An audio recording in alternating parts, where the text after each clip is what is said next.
going on, guys? Welcome back to another episode of Coffee and Van Chats. I'm sitting here with Lauren De Crescenzo. I just butchered that again, It's tough. but we were trying to make sure I got that right. But Lauren has been going through some ups and some downs with the recent drama of just teams this, teams that. I wanted to give her a safe space to kind of chat about not only that drama, but I wanted her to chat about herself so you guys can get to know Lauren as well. Because I know she comes from a background in cycling and had a bit of a comeback, if I'm not mistaken, correct? Oh, yeah. Which is where she got all her praise from when she won Unbound the first time. And so I think it's really interesting that you've won Unbound, you've gotten all this praise, you go to SBT, and now you're the highlight of you're the dark matter as of right now for whatever reason. And so.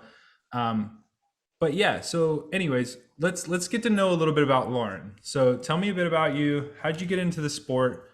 Why did you leave? Nothing, nothing cannot be said on this podcast unless you don't want it to be said. So totally just be honest and yeah, leave it out there. Yeah, sounds good. It's like my little elevator pitch. Yeah. Yeah. So I started bike racing when I was 19 years old, when I was like a student at Emory University in Atlanta, Georgia. Yeah. And I just fell in love with the sport. I was like always going on all the group rides, all the people in Atlanta. And then I joined the collegiate cycling team, and then one thing led to another. And when I graduated, I put all of my career aspirations on the side so I could go become a professional cyclist. Yeah. And so I did that, and like eventually made it to like the pro ranks. I was on DNA Visit Dallas in 2016.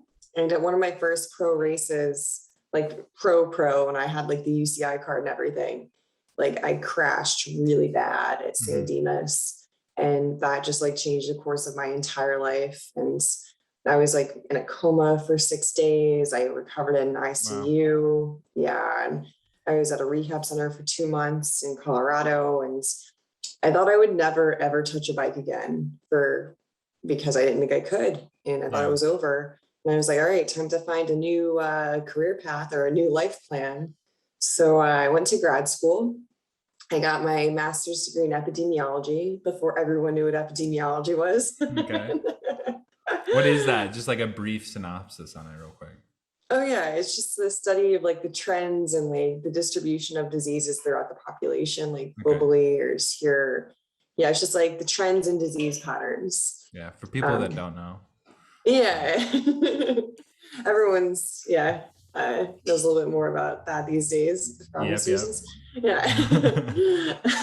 But yeah, I studied, I got my master's degree. I landed a job at CDC, which was always like my dream career job. And I thought but I was always training. Like I never left pro cycling just because I love training and I love the sport and just like hang out with people on the bike. So I was doing that and I did it. I was convinced to join the collegiate cycling team. So for my friends, so I did it. Yeah. They said I was really fit for all the training I was doing by myself. Yeah. So I joined the collegiate cycling team, did a couple of races, and then I won nationals. And I was like, oh, nice. Yeah, collegiate nationals. I won collegiate nationals, my comeback to bike racing. And, when I just fell back in love with the competitive cycling again, like the road scene. And I love these gravel events because after my crash, I just feel so much safer out on these kind of like deserted roads with like little to no cars and like usually little to no people around you, very small groups, or you're just by yourself. So like it felt safer. And I just loved the idea of just like pushing myself, doing these like crazy, like 200-mile, 150-mile things. Yeah. So yeah, cycling was pretty cool and started doing it again. And actually the whole way I got involved with the team I'm on, Cinch Cycling, is I was actually on Tom and Courtney, his wife, their podcast in last year. It was about that horrific crash at the Tour of Poland. Okay. And it like with the barriers at the ends, and it was very, very reminiscent of my crash at San Dimas in 2016. So like they were interviewing me about that crash. And I mean, after that interview, like as we hit it off, and they stayed in touch with me and my husband, and then they convinced us to join this new program they were putting together. They recruited us to be on Central League. Yeah. And at the time, like I wasn't on a team or anything. Oh, I just set the Everesting world record just for fun. Yeah, I remember that. Oh, just for fun. Yeah, let's just go out and do something crazy like that for fun. Okay. It wasn't that fun during it. Only after the party. Yeah, for sure. Yeah, the during not fun at all. Right before the dom sets in and the soreness all kicks in. So at hour 8, I think I was crying for the last 2 hours of that ride. I was just like so ill prepared. Yeah, you're a I was like, I'll just do that this weekend. My husband was doing it. I didn't want FOMO. I didn't want to miss out on everything. So I did it. And I was like, oh, well, I could probably go faster than that. And I did it. Wow. That's insane. So yeah, let's back up a little bit. I mean, so now, first off, do you feel like anything's lingered from that crash? Like, I mean, you hear these stories of like PTSD from crashing and, neck pains, right. Headaches. Do you feel like any of that stuff lingered, or do you feel pretty much back to old Lauren? Or do you feel like you'll never be old Lauren again? Yeah, I don't really feel like I'm ever going to go back to the version of Lauren from like immediately, or just, I guess, all the years before the 25 years before the crash. Yeah. I mean, life is always changing, and so much, like my entire life has changed since that crash. I was like just trying to make it big as a road cyclist, and I was like on a very like focused path, but it just like opened my whole eyes to everything.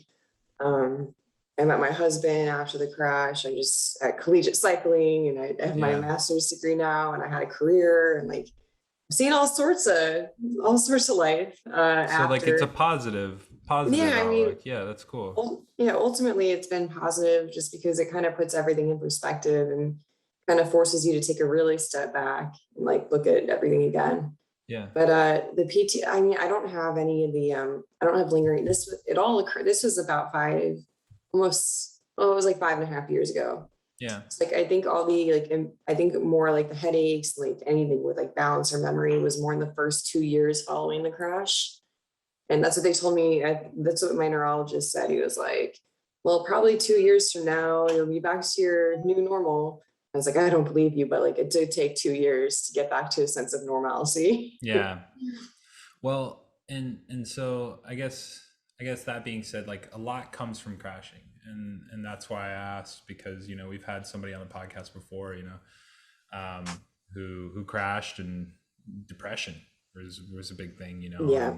I can attest to that. Yeah. And I was part of the track team where Kelly Catlin, dealt with concussions, and absolutely she took her life, and it can really affect somebody pretty negatively. And so that was just a question for me and for everybody honestly on the podcast. So we always hear the positive side, right? We always, it's like the Instagram versus reality. Oh, no. There's some reality behind all those things. Yeah. And so anyways, that being all said, let's dive into the last 2 weeks for you have been pretty rough. And like I said, bittersweet, I would say. You did win SBT. I didn't take that away from you or anything. So no. That did happen, and that was amazing.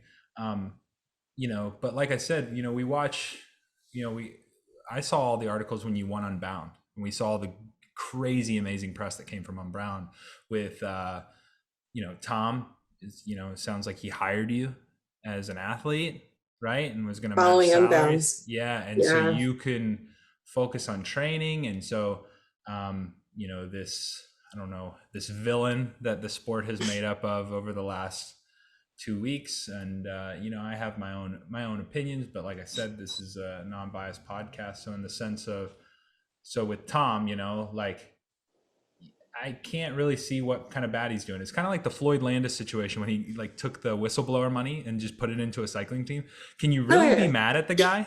Like, I mean, it's like, okay, yeah, he might have done some bad things in his past, but he's trying to pay it forward. And I mean, it's also like kind of being like, well, just because the guy murders somebody and then pays the family, does that make it okay? I'm not saying that, but I mean, there's There was definitely a no level. murder. There's no murder, but there's definitely like a level of volume of respect. But so my respect out to Tom, because I know running a coaching business isn't the most lucrative thing in the world, and so being able to do that and step up and say you're going to do that is it's pretty massive, pretty massive. And so that being said, you guys were riding as a team, or you had a team, or there was team help, or there was team support. But I had people in the race in the same kit as me. Yes, you had. That's another thing. You had people in the same kit as you, and I had this conversation on a podcast with Casey Armstrong, which will be released here tomorrow. But we were chatting about it, and even Payson McKelvin was dealing with some support issues, not with supporting a woman, but getting some off-field support from Orange Seal. I heard about that. I heard all about that. And so it was like, well, if he wasn't sponsored by Orange Seal, that's the neutral support. So what happens in that situation, right? And so I guess this is what it dives into. If I'm being honest, actually, you know what? I'm going to pull my non-biased quote. If I'm being honest, in what I see, we dealt with this with Katie Keogh and Luke Keogh. We dealt with this with Reed Belani and Nina McLaughlin. Nina McLaughlin. Laughlin, yeah. Laughlin, yeah. And then Matt Stevens and Lauren Stevens. Mm-hmm. So we've dealt with this before. This is not the first time. And so my question to you is, do you feel like you're dealing with this now because of the height of gravel and the amount of media that gravel has? So you see what I'm saying? Yeah. So I think that's why you're dealing with it personally. I think you're dealing with it because there's a big name around gravel. Obviously there's money in gravel. While there might not be a prize purse, there's money in gravel. But do you feel like you're kind of getting the brunt of that? Yeah, I feel like gravel is the future of the sport with all I think it's a much easier sport for everyone to be a part of. It's much more inclusive than road racing that I'm used to and other sports. Like everyone's out there just riding. Like there were 3,000 people at SBT and maybe like 10 of us are racing each other. Yeah. So, I mean, I definitely feel like it's getting more and more popular. As it gets more and more popular, it's like a much more competitive field, and just without any rules, I don't know. This is supposed without any. There need to be rules. There needs to be a discussion of what these rules are, and I feel like it's maybe time because of the money in the sport and because of the field's getting deeper and deeper. I've been doing this since 2015. It was not this deep back then. Yeah. This is So you've been riding gravel for that long? Oh yeah. My first race ever, gravel race, was Rouge Bay 2015 in Louisiana. And so they count that as a gravel race. And see, to me, that was a road race. You see what I'm saying? I took that as that to me was the road race that mimicked a one day in Belgium. That's what these races are. These are all just 1 days in Belgium. Yeah. Really long 1 days, but 1 day is in Belgium. Cool. Yeah. And so, no, that's cool. That's a cool perspective, because if we were talking about this 6 years ago, Rouge Bay would be, there's no such thing as a gravel race. Rouge Bay was a road race, And so it's kind of funny to have that conversation. But anyways, diving back into the topic, let's hear your story. Let's hear from you what you felt happened. I mean, there's supposedly somebody gave you, I keep hearing 10 different things, right? And I see 10 different things. I remember seeing on the live feed, there's a part of you that's I think you're riding with 2 athletes, master athletes in the rotation. There's a couple pulls that you skip, but then again, guess what? I was behind you as well. And I was skipping. Yeah. No, not physically behind you. Oh, I was but you were there? No. Lord, no. I was an hour behind you. Okay. And I was in a group similar where we're like in a straight line like that. And I was skipping pools as well. So yeah. So Everyone's I don't think our genitalia decides whether or not we decide we who have gets to to skip the pull. polls or not. Yeah. And so, but anyways, let's hear your side. Let's hear your story. I'm kind of, you're on oath. You get to get, this is your opportunity to tell your side of the story. What happened that day? What happened that day that you think people think that you quote unquote cheated, which to me, I think it's more of a morale thing or a morals thing. So like, and it's a subjective thing. It's a subjective morals thing, right? With Pete Stetina's recent release of scouting, those scouts are going to have to be subjective. So Lauren, All take the right, floor. that sounds good. Yeah, Well, yeah. Well, I mean, thanks for giving me like a chance to say this from my side of the story. I feel like there's 10 million different stories out there, and what actually happened has been misreported in Bell News and Cycling News. It doesn't align with how the race actually went down from how I perceived the race going down. for sure. But I think that the biggest issue probably was that there were so many like cinch riders, because cinch is like a Colorado team. There's so many cinch people in a cinch kit, like between our elite team, which is only like a few of us, maybe like 5 of us that were there, and then our club team. I think that maybe led to some of the confusion. Like we had a lot of like, like we had everyone. It's just, he has a huge coaching company. He has like 400 athletes, and most of them are in Colorado, and like this is their hometown race. So I think that optically didn't look great that I had so many people that were in the same kit as me, even though like there was no preconceived plan for me to be riding with any of my male teammates. And like at the beginning of the race, my only goal was to stay at the front or on the front even, because of my fear of large pelotons given my crash. So that's some of the PTSD from my crash back in the day, is I have a fear in these big gravel races, like the big, like really hectic starts and large pelotons. I don't like them because they scare me.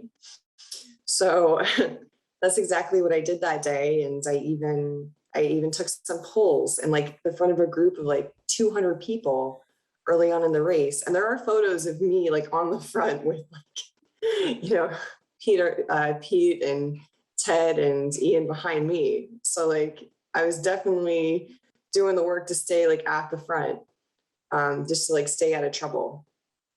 So yeah, I mean, the first part of the race was very chaotic. And I mean, I made the first group. I made the first selection. I was the only girl up there.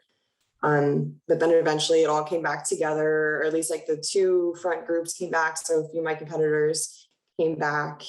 And I mean, on the first climb, I found myself, and the first climb, like I was a few seconds behind Lauren going into the new section at the top, like the new single track section, and she gained time on me there. So she made a group of like 30 guys, and like I exited at Fletcher Ranch by myself alone in no man's land, and got into a really aero position and tried to descend as fast as I possibly could by myself. So because like, that single track section, it goes from like a little bit of dirt to road, right? And then it's like a descent all the way to the first aid station, I believe, right? Mm-hmm. The second aid station. Yeah. We all skipped the first aid station. Yeah. It was like 25 miles in. We're all good. Too cold for school. I peed there, so nice. The difference of our races were very nice. No bathroom breaks. Yeah. So. But I mean, like when I got to like after that like new single track or whatever double Jeep road, I was solo, because I guess that's my other weakness is double track Jeep road. For sure. Well, I mean, if you have a little bit of spookiness of crashing, that's probably where it's going to happen. I just held back a little bit. I just hold back a little. I'm like, all right, I'm not going to do anything risky here. Yeah. But like that caused me to be like, in no man's land by myself. And that's where people are saying that I had a whole team of like 6 people around me. Oh, really? That's where people say all the cinch people were helping me get back to the front group. But like, no, like Okay. I was by myself and it sucks. Yeah. At a certain point, I thought I was like going the wrong way Yeah. because like so many people from the other courses were like going the opposite direction. Oh, I was like, oh crap, did I take a wrong turn? yeah. No, no, no. So where do you catch back on? Where do you insert yourself back into the race? So I actually got caught by someone who had flatted, Jacob Rath, had flatted from the Okay. friend group. Yeah, and he was a Not a great cinch wheel. athlete. No, not a cinch athlete, just Jacob. I just Yeah. ran into Jacob because he flatted out the front group and he also wanted to get back to the next group. So we worked together. Like I took some polls um, to like we worked together to get to the next group up the road, which was Lauren's group. So I guess I was lucky to run into Jacob. Okay. And then, all right, now here goes into my next question. From there, does Jacob help you get to Lauren? Helped each other get to the next group. Yeah, yeah. No, no, no. I'm not like Yeah. trying to word that poorly. I know Oh, you're like trying to okay. protect yourself. Um, but see, that's where I'm interested because it's like the moment that Jacob was wearing a cinch kit, then it's bad. But the fact that Yeah, he's but not wearing yeah, a cinch kit, he was it's in not Velocio, bad. so it was fine. Okay, yeah, okay. See, and so that's interesting to me. And so what happens there? Does Jacob leave or does Jacob ride with you guys for a bit or does Jacob get dropped? Like what happens there? No, it was No, just me and do you even Jacob. know? Okay, there No, you it was just go. me and Jacob. We're just Okay. riding. We're out 140 miles. We're just riding together, Yeah. each taking polls. And Okay. but Lauren was in a group up the road with like 30 guys. So is that okay? Like Yeah, no, no, that's interesting. No, everyone's out there drafting. This is a bike yeah, race. and I know you're trying to like be like super protective of what you're saying because you're like trying not to get me to miscommunicate what you're saying as well. But I hope everybody knows and everybody's listening.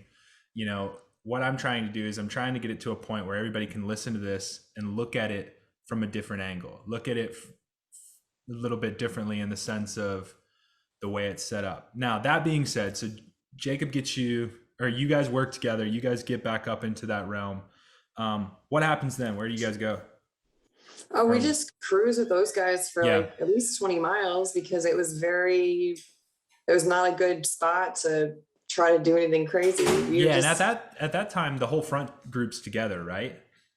yeah. Well, Okay, we were in for the the most second part. group. Yeah, we were in the Okay, second group of people, but it was like a big group. There were like, yeah, at least 30 of us, and okay, people were taking polls, and we're just all riding along, just trying to do okay, 140 miles. okay. But like I was trying to I was trying to recover from chasing on for so long and like being on the back ends of all that. I was just happy to be back in contention for the win.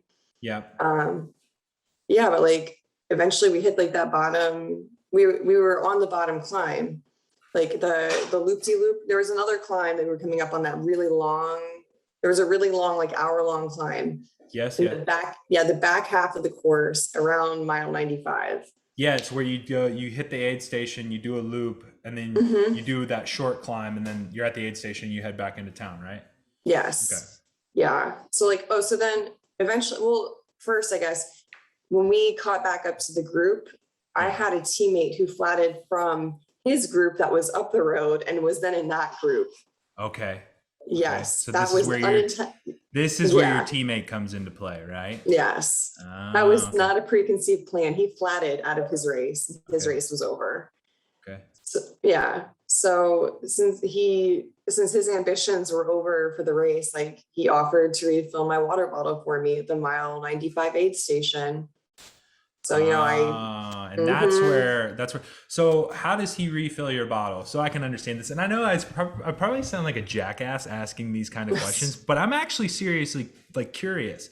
So does he ride away from the group, like go to the aid station, fill it up, and then you get there, boom, you take the handoff, and he comes back up, or does he go fill it, then come back to you? How does it work?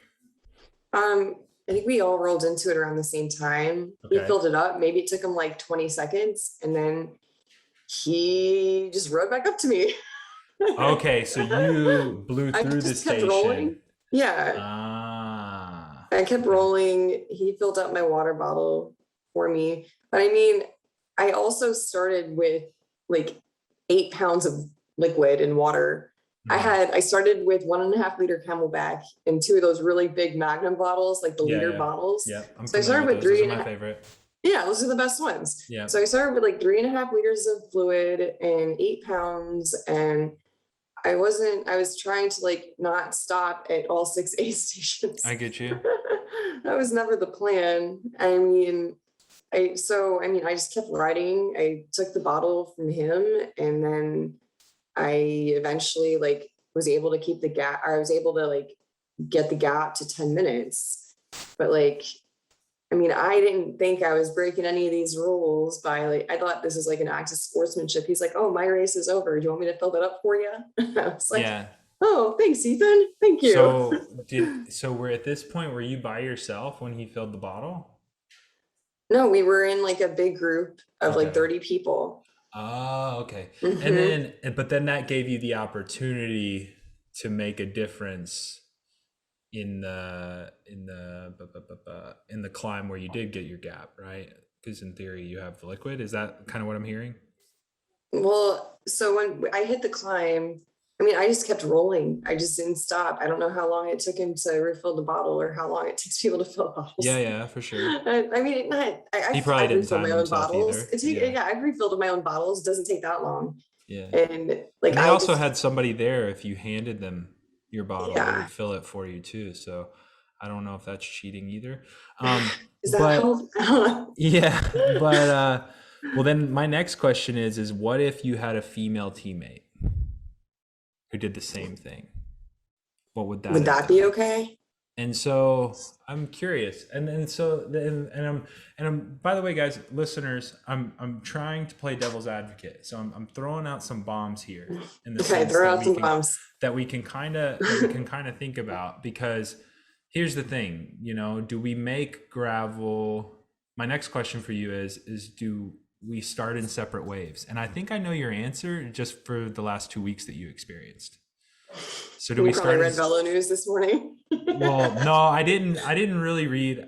I try not to read any of the Villeneuve stuff, just because unless it's written by an athlete that I respect or I like, just because sometimes it's too clickbaity for me to dive into.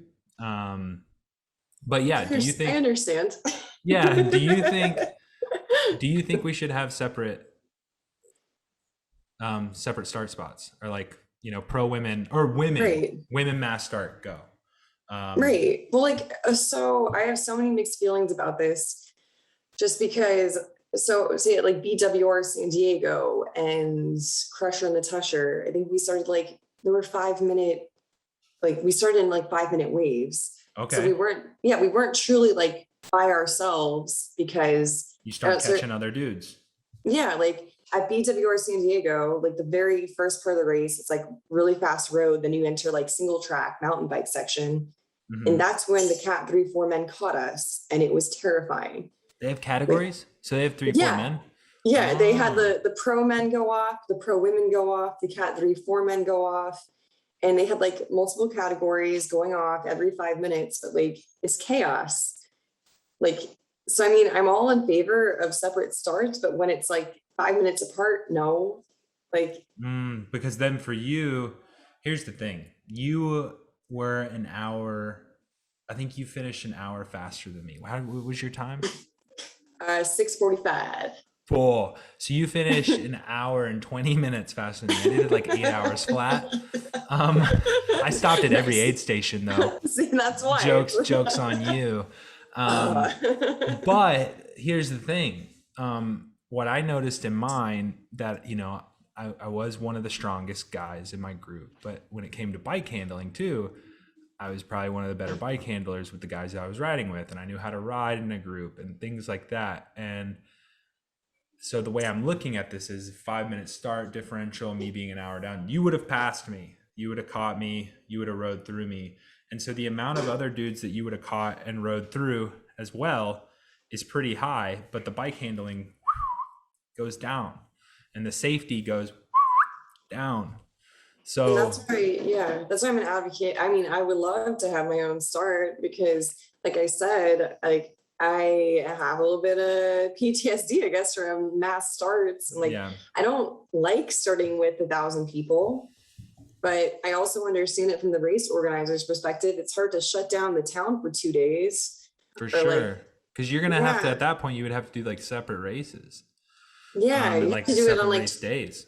Yeah. exactly. You'd have to shut the town down on Saturday and Sunday and have like massive gaps between everything. Maybe like do a couple hours between each race, just so there's no, just, yeah, for the ambiguity in the results, like just so there's no, because every woman is in a group of men. Like Yeah. everyone is drafting out there. We're all drafting out there. And now I feel like people are just throwing darts at me because I was able to win, while also in various groups of men. Do you think it was because of your comment? What comment? The comment that you said, I want to thank my teammates. Oh, I feel like I'm a roadie and I just need to thank my teammates. There you go. I was kind of wondering how you were going to bounce off that one. I was just Well, wondering I mean, because I think I've been trained to say that over like Yeah. the last 12 years. I need to thank all my sponsors and all of my teammates and all of my friends and family. Yeah. Okay. And that's why I wanted to ask that, because I was kind of going to see how you kick back from that. I was wondering if you were going to think I was trying to like throw you under the bus, or if you would actually get it. I get it. Which is good.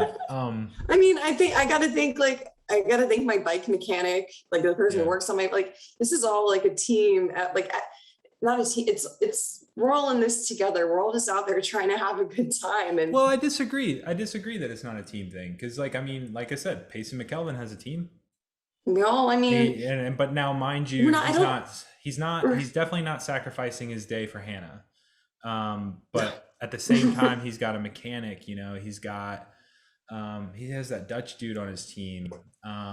You know, and Pete Stetna has a team. I mean, he has that mechanic that goes, Big Wayne goes with him everywhere. And so there's this thing that the like this reoccurring thing that's popping up and about. And yeah, I think unfortunately you were on the tail end of a crazy narrative, but I do think that, you know, if we're going to make gravel racing with no morals, we can't be upset when somebody comes out and does it a crazy way, for sure. So, okay, now let's dive into the next thing. So we kind of got your thoughts in that. Do you have anything else you want to like kind of touch on in there? I don't want to like cut you off or run you off. I just don't want to run out of time.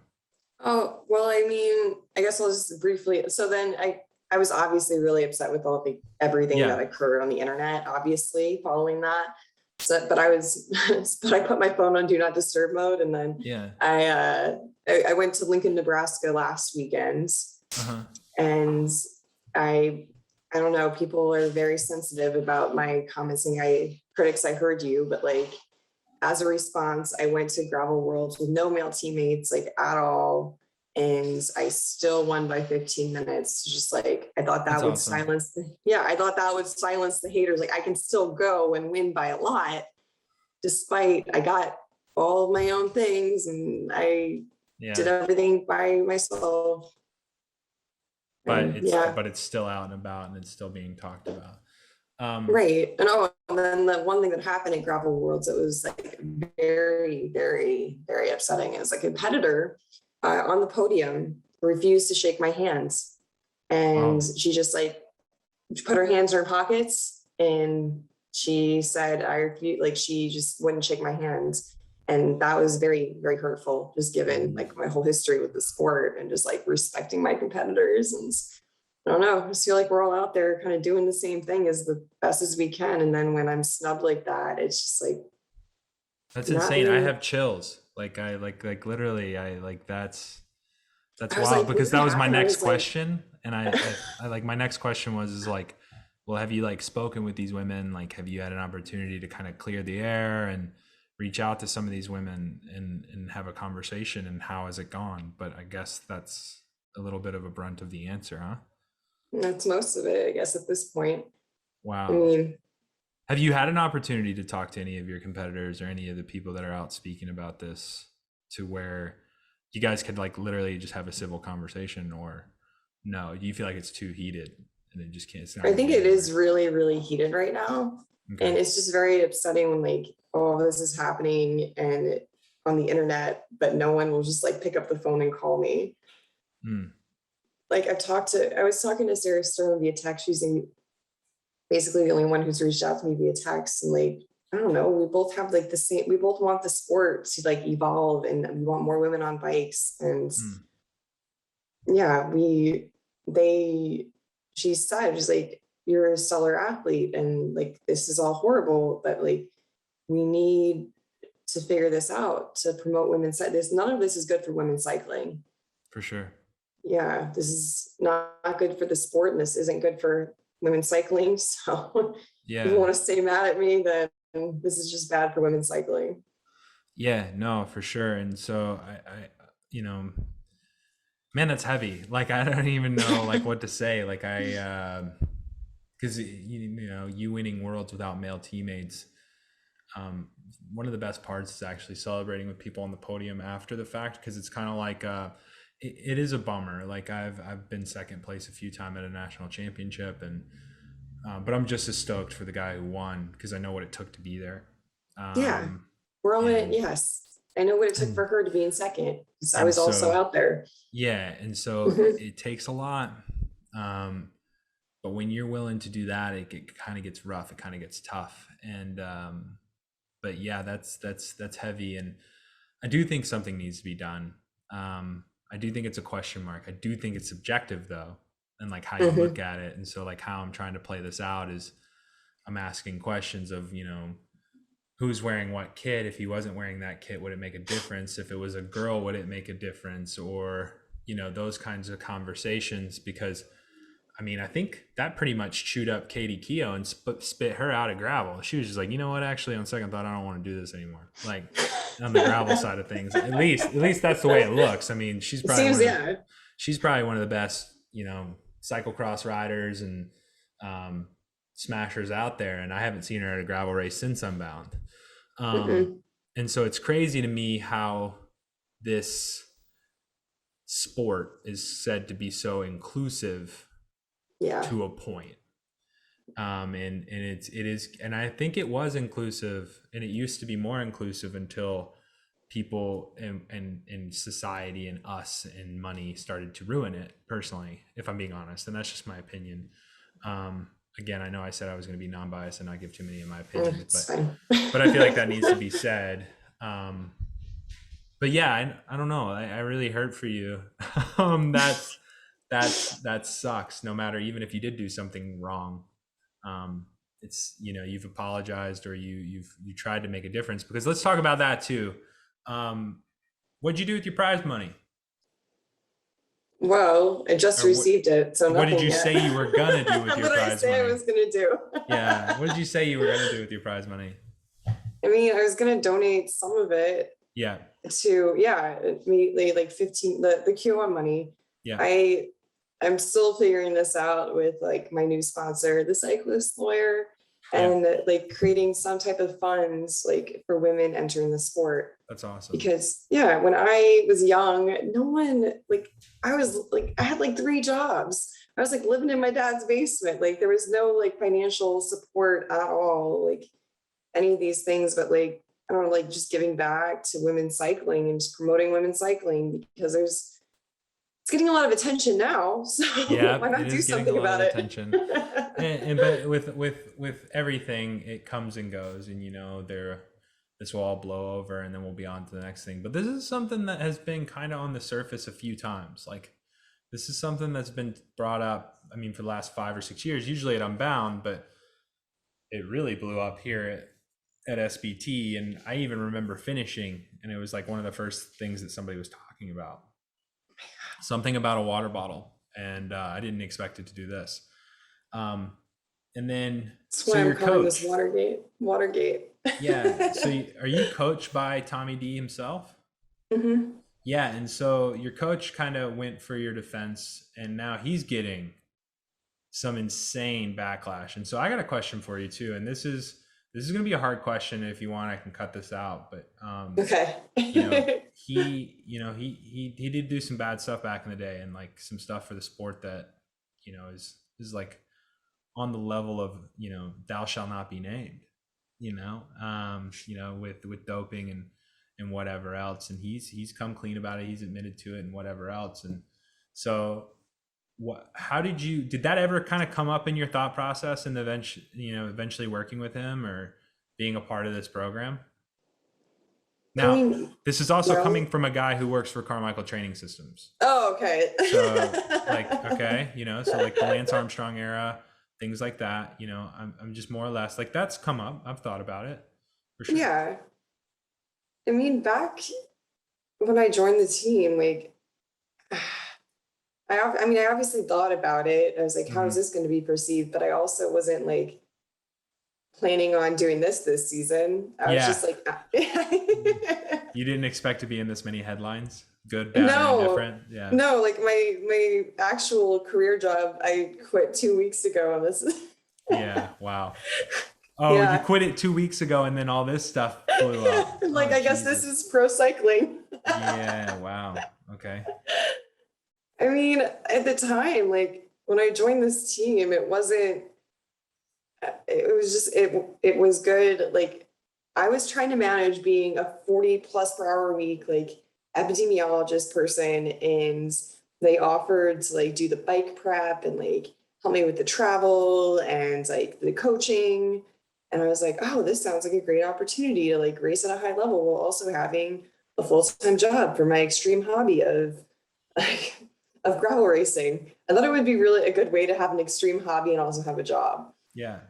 Yeah, I mean, I thought about it, but like the team has been great. Like the team's provided me like a great opportunity to do all of this when I otherwise thought, why was I used to be like calling or emailing like race promoters during my lunch breaks, being like, can I get in your race? And I was trying really, really hard. And, and this just was like, it was just an opportunity to like be on a team with people and have fun and uh, Yeah. thought about it. But I mean, we've talked about it too. And like, I don't know, I feel like everyone has like their side of the story. Everyone like the experience of it is different than how it's portrayed in media. Yeah. Well, I think that's where I tried to get you on, and I wanted to get you to tell your story because, See the unfortunately, media, yeah. well, see, here's the thing. Here's the thing. At the end of the day, you're the only one who knows the truth. And by that, I mean you're the only one that knows your truth. Mhm. And so I've heard the story 10 different ways. I've heard 10 different iterations of how you cheated and what you did wrong. But I've also heard the other way around of like, well, somebody else did that too. And, was it actually cheating or was it this and was that, and so like it's been portrayed many different ways. So I was like, oh, we just got to get her on. Like, let's hear the story. Let's Straight hear from the what she has. source. Let's hear. Yeah, let's hear it from the source. And so I'm really big into crime podcasts, and I know Me too. we've already talked about murder once, but I was thinking about this I when I was love true driving. crime. They're so good, so good. That's kind of why I started this podcast, but I don't get into enough. I don't think I'm good enough to get into the killing side You of just need things, like but a I like good the crime research. story, though. You just need Yeah, unsolved yeah, murder. yeah, for sure. Yeah. But you got to research them. You got to really dive into it. But Uh, um, at the end of the day, like those serial killers and those people are those two people, like the one that was murdered and the serial killer. They're the only ones that actually know what happened in that room verbatim. You know what I mean? And so we're hearing yeah. these stories of like these details of this is what happened and this is what happened, and you're just like, you know what? That might not even be close to what happened, and that's like crazy to think about. And so it kind of goes back into this. I know no murder was committed. But no, but you usually can't ask the murderer or the Yeah, person who was murdered. exactly, because you're trying to ask an insane human being and a person that isn't alive. And so that's literally Yeah. how it plays out to be. Now, mind you, I don't think you're insane and you're still alive. And so you gave your story, and that's your truth. And I really appreciate it. Before we close out though, what's next for you? I You're can a get through gravel this world week. champion and you need to get through this week. Yeah. But what's next? I'm doing a really fast group ride tomorrow. There you go. Right on. Right on. Next up, I'm going back to Colorado for a charity event or for like a Grand Vano for Craig Hmm. Hospital, my favorite hospital. Oh, that's cool. Uh, yeah, I'm gonna do that. I'm doing the rad in Awesome. Trinidad. Yeah. And then I think Big Sugar Okay. in Arkansas. I think that's the rest of my year. I don't And know. that's the season. Yeah, those are the big Basically. two, pretty much. And yeah, and so then my last question for you, and the final one, it has nothing to do with cycling, has everything to do with Great. fun, and it's Yay.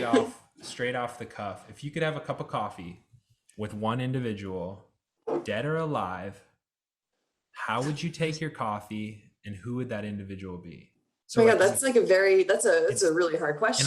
and I know I always throw it out of left field because I want it to come from the heart, because it's somebody usually that you're thinking about at that current moment in time. But yeah, they can be dead, they can be alive, and then coffee. Huh. Well, this coffee I'm having right now is pretty good. Sweet. What kind of coffee is that? I just made it. Made it? It's a Laurencino. It has Laurencino, the okay. right amount of milk. Okay, so with this individual, 2 you're gonna shots want to of have coffee. a Laurencino. Yeah, and dead or alive. God, you really one person in the entire world. How about God, I'm just thinking of so many people right now that I could have coffee with because they're all dead. Yeah, I know, and that's the cool part of it. Like, no, that dead person, no, that one. How about I could just be a nerd, Albert Einstein. We would talk about the origins. That's dope. Yeah, the origins of the universe. I don't know. You work for the CDC, so you already became a nerd. Like, wait, no. Wait, I do work for this. John Snow. He's the one who founded epidemiology. There you go. No, that'd be awesome. So yeah, actually, no, not Albert Einstein. He's like the Albert Einstein, John Snow, and he found smallpox. Yeah. There you go. You literally just went from like being like, oh yeah, you called me a nerd. I'll just be a bigger nerd. I wasn't thinking of him. He was back. That was like the 1700s. It didn't go back far enough. Awesome. No, that's super cool. And Lauren, thank you so much for jumping on the podcast. Thank you for being vulnerable. I know that it was probably a bit of a question mark of even if you wanted to do this, and I had to hunt you down 10 ways to Sunday with sliding in your DMs, sliding in your Facebook, and even just cold emailing you. And I need to see. I've had so many messages, so many emails, so many like. And I know you probably have them turned off. And I wasn't even going to dive into that question of how many hateful messages you've probably received. But guys, people are human. I'm going to end the podcast with that. Whether or not Lauren did wrong, or Tom or any of these people did wrong, we have to understand. People are human. People have feelings. People have lives. And mental health is an actual thing. It's a thing. It's a thing.